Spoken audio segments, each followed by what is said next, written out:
अस्सलाम वालेकुम, मैं हूं साजिद हसन। आप मेरा यूट्यूब चैनल देख रहे हैं। वकार यूनुस के आने से किन किन खिलाड़ियों को ख़तरा है और कौन कौन से ऐसे खिलाड़ी हैं जिनको लग रहा है कि उनका मुस्तकबिल जो है खेल का उसको वो जो है उसके ऊपर आगे फुल स्टॉप लगने वाला है या फिर क्वेश्चन मार्क लगने वाला है। याद रहे कि माजी के अंदर, जैसे कि मुतादिद वीडियो के अंदर मैं आपको बता चुका हूं कि माजी के अंदर वकार यूनुस ने कई ऐसे बड़े बड़े खिलाड़ियों को साइड लाइन किया था जो ये समझते थे कि टीम में उनके बगैर जगह नहीं है, उनके बगैर टीम तश्कील नहीं पा सकती। और वही खिलाड़ी जो है वो एक वक्त में टीम से बाहर बैठे हुए थे और एक नई टीम जो है वो पाकिस्तान के लिए खेल रही थी। गो कि वो जीत रही थी, हार रही थी, ये बात अपनी जगह, लेकिन वकार यूनुस जो है किसी बड़े नाम को खातिर के अंदर नहीं लाते। अब मैं आपको बताऊंगा कि कौन कौन से ऐसे बड़े खिलाड़ी हैं पुराने खिलाड़ी हैं, सीनियर खिलाड़ी हैं जिनको इस टीम के अंदर मौजूद हैं और उनको अपनी जगह जो है वो खतरे में नजर आ रही है। इस वक्त सबसे बड़ा नाम जो है वो बाबर आजम, शाहिनशाह अफरीदी और मोहम्मद रिजवान का नहीं है बल्कि सरफराज अहमद का है। सरफराज अहमद टेस्ट टीम के अंदर पाकिस्तान की कीपिंग करते हैं और वो जो है वो पहले भी अताब का शिकार हो चुके हैं वकार यूनुस के। जब वकार यूनुस दूसरे दौर के अंदर जो है वो कोच बने थे पाकिस्तानी टीम के और सरफराज अहमद को बाहर रखने के लिए या टीम से हटाने के लिए उन्होंने जो कुछ भी नहीं किया वो कम था। उन्होंने सरफराज अहमद को टीम से बाहर रखने के लिए उमर अकमल जैसे खिलाड़ी को जो है वो विकेट कीपर के तौर पर तरजीह दी। और जब सरफराज अहमद को टीम के अंदर वो लेकर आए अवामी प्रेशर के ऊपर, मीडिया के प्रेशर के ऊपर, तो सरफराज अहमद ने प्रूव किया और ये चीज़ भी उनको बहुत ज़्यादा बुरी लगी थी। और अपनी प्रेस कॉन्फ्रेंस के अंदर वो इस बारे में भी कहते हुए नजर आ रहे थे कि क्या सरफराज अहमद जो है वो ओपनिंग भी कर सकता है, और इस तरह के टॉन्ट करते हुए वकार यूनुस नजर आते थे। और सरफराज अहमद को जितनी परेशानियों मुश्किलात का शिकार उन्होंने किया है अपने दौर के अंदर उतना किसी ने भी नहीं किया होगा और सरफराज अहमद भी इस बात को अच्छी तरह जानते हैं। दूसरा नाम जो है वो शाहिनशाह अफरीदी का हो सकता है। शाहिनशाह अफरीदी जो है उनके ससुर जो हैं शाहिद खान आफरीदी, वो एक ज़माने में 2011 के वर्ल्ड कप के अंदर वकार यूनुस के दोस्त थे, लेकिन उसके बाद इन लोगों की लड़ाई हो गई और वकार यूनुस जो हैं वो शाहिद आफरीदी के पीछे पड़ गए और शाहिद आफरीदी को इतना उन्होंने तंग किया कि जितना सरफराज को भी उन्होंने तंग नहीं किया होगा। शाहिद खान आफरीदी का करियर जो है उसको ब्रेक लगाने के लिए उसके अंदर कुछ मैचेस कम करने में वकार यूनुस का भी हाथ था। और शोएब अख्तर, अब्दुल रज़ाक, मोहम्मद यूसुफ और इन लोगों के अलावा शाहिद खान आफरीदी भी उनके अताब का शिकार बने थे। अब शाहिनशाह आफरीदी जो हैं वो भी उनके अताब का शिकार बन सकते हैं। और जिस तरह की उनकी कारकर्दगी है और जिस तरह के वो फास्ट बॉलर हैं, वकार यूनुस जो हैं खुद भी फास्ट बॉलर रह चुके हैं, तो उनको उनकी टेक्निक के ऊपर और जिस तरह की उन्होंने बॉलिंग की है उसके ऊपर जो है वो कई क्वेश्चन मार्क उन्होंने खड़े किए हैं कमेंट्री पैनल के अंदर भी और जब वो प्रोग्राम के अंदर बैठते थे जब भी। और शाहिनशाह आफरीदी की बॉलिंग का स्टाइल और उसके जो बॉलिंग की वैराइटीज़ हैं उसमें वकार यूनुस जो हैं वो कुछ ज़्यादा उनसे मुतासिर नज़र नहीं आते और उनकी खामियों की निशानदेही करते हुए वो नज़र आते हैं। इसलिए शाहिनशाह आफरीदी जो हैं, जिस तरह की ग्रुपिंग की बातें हो रही हैं, जिस तरह की रिपोर्ट सामने आई हैं कि कोचेज़ ने और कप्तान ने रिपोर्ट सामने अपनी रिपोर्ट के अंदर लिखा है कि एक शख्स जो है वो ग्रुपिंग करता हुआ पाया गया है, ताउन करता हुआ नज़र नहीं आता टीम मैनेजमेंट के साथ, और दूसरा ये कि डिसिप्लिन की पाबंदी जो है वो उसकी खिलाफ वर्जी करता हुआ जो है ये शख्स जो है वो नज़र आया है।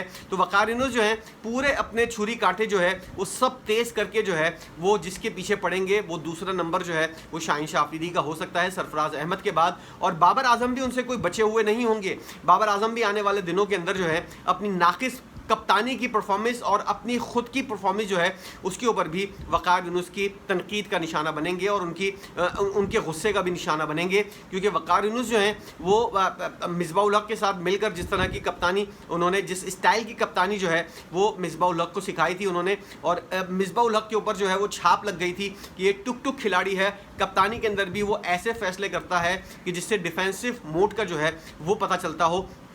तो बाबर आजम भी सेम उन्हीं के जैसे खिलाड़ी हैं और अप्रोच जो है बाबर आजम की कप्तानी के अंदर वो भी डिफेंसिव होती हुई नज़र आती है, जिसकी वजह से पाकिस्तान जो है वो मुतादिद मैचेस भी जो है वो हार चुका है। वकार यूनुस के लिए वैसे तो ये सूट करते हैं, लेकिन आने वाले दिनों के अंदर देखना पड़ेगा कि बाबर आजम की अपनी परफॉर्मेंस जो है एज अ कप्तान और उसकी कप्तानी जो है अपनी परफॉर्मेंस बैटिंग के अंदर और कप्तानी के अंदर जो है ग्राउंड के अंदर उनके फैसले जो हैं वो किस तरह वकार यूनुस को पसंद आते हैं। वकार यूनुस की दौर के अंदर जो है वो पाकिस्तानी टीम जो है वो हारे हुए मैचेस भी जीती है।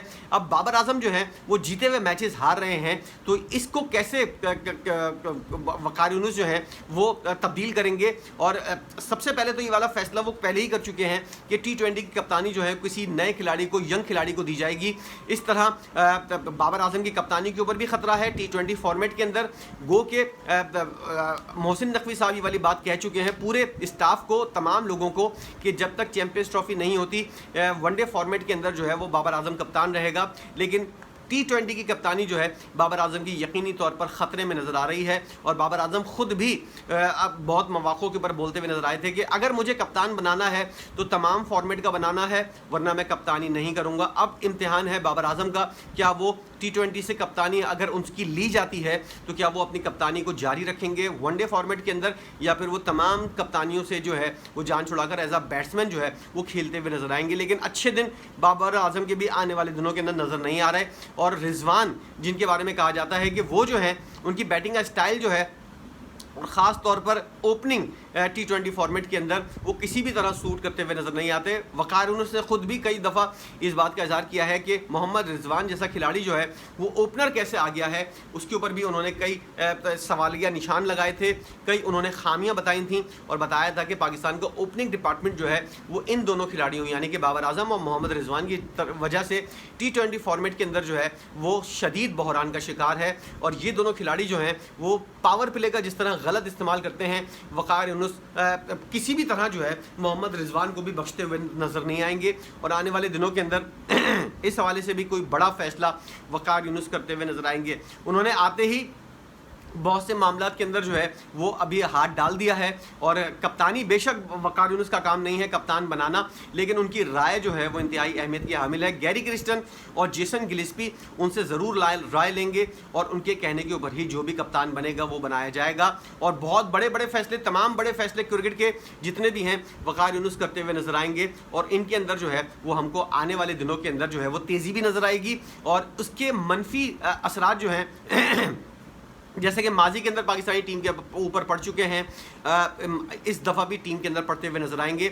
और इस तरह टीम का माहौल जो पहले ही बहुत ज़्यादा ख़राब है मज़ीद ख़राब होता हुआ नज़र आएगा। इन तीनों खिलाड़ियों, चारों खिलाड़ियों को के अलावा आप समझते हैं कि वक़ार यूनुस के, और मुझे लगता है ऐसा कि हारिस रऊफ़ जो है वो भी वक़ार यूनुस के शिकंजे के अंदर आएंगे। उनकी बॉलिंग जो है वो भी इस मयार की नहीं है कि मैच जितवाई जा सके। नसीम शाह के अलावा वक़ार यूनुस को इस वक्त कोई भी बॉलर जो है वो समझ में नहीं आ रहा। हारिस रऊफ़ की बॉलिंग जो और उनकी अपनी ओवरऑल कारकर्दगी जो है उसके ऊपर भी सवालिया निशान है। वक़ार यूनुस का एक बहुत बड़ा इम्तिहान है कि वो इनकी कारकर्दगी कैसे सही करेंगे, या फिर सही नहीं हुई तो किसी नए बॉलर को इन करेंगे और इस बॉलर को जो है वो टीम से दूर रखने की कोशिश करेंगे। उनकी नज़र में कौन कौन से नए बॉलर हैं, क्योंकि वक़ार यूनुस ने जब भी आए थे पिछली दफ़ा जितने भी टेन्योर गुजारे हैं उनके अंदर पुराने खिलाड़ियों को निकाल कर नए खिलाड़ियों को लाना जो है वो इनकी तरजीह होती थी। अब भी वो ऐसे ही करेंगे। क्या पाकिस्तान के अंदर ऐसा टैलेंट मौजूद है जो वक़ार यूनुस को जो है वो मुतासिर कर सके और अपनी टीम के अंदर जगह बना सके? ये आने वाला वक्त बताएगा। वक़ार यूनुस ने कौन कौन से खिलाड़ियों के ऊपर नज़रें जमाई हुई हैं कि उनको टीम के अंदर लेकर आना है और कौन कौन से खिलाड़ी ऐसे हैं जिनको टीम से बाहर करना है, ये आने वाले दिनों के अंदर पता चल जाएगा। लेकिन कुछ खिलाड़ी, 4-5 खिलाड़ी जिनको हम समझते हैं कि उनकी जगह जो है वो ख़तरे में है और वो जो है उनको आम खिलाड़ियों के, दीगर खिलाड़ियों से ज़्यादा परेशान होने की ज़रूरत है, वो मैंने आपको बताया। और कौन कौन से ऐसे खिलाड़ी हैं जो आप समझते हैं कि जिनकी पोजीशन जो है वो ख़तरे में है, उनको परेशान होना चाहिए। वक़ार यूनुस की ओवरऑल कारकर्दगी पाकिस्तानी टीम के लिए कैसी रहेगी? क्या पाकिस्तानी टीम दोबारा जीत की बुलंदियों के ऊपर पहुंचती हुई नजर आएगी? इस बारे में आपकी अपनी क्या राय है ये भी ज़रूर बताइएगा। वीडियो देखने का बहुत शुक्रिया।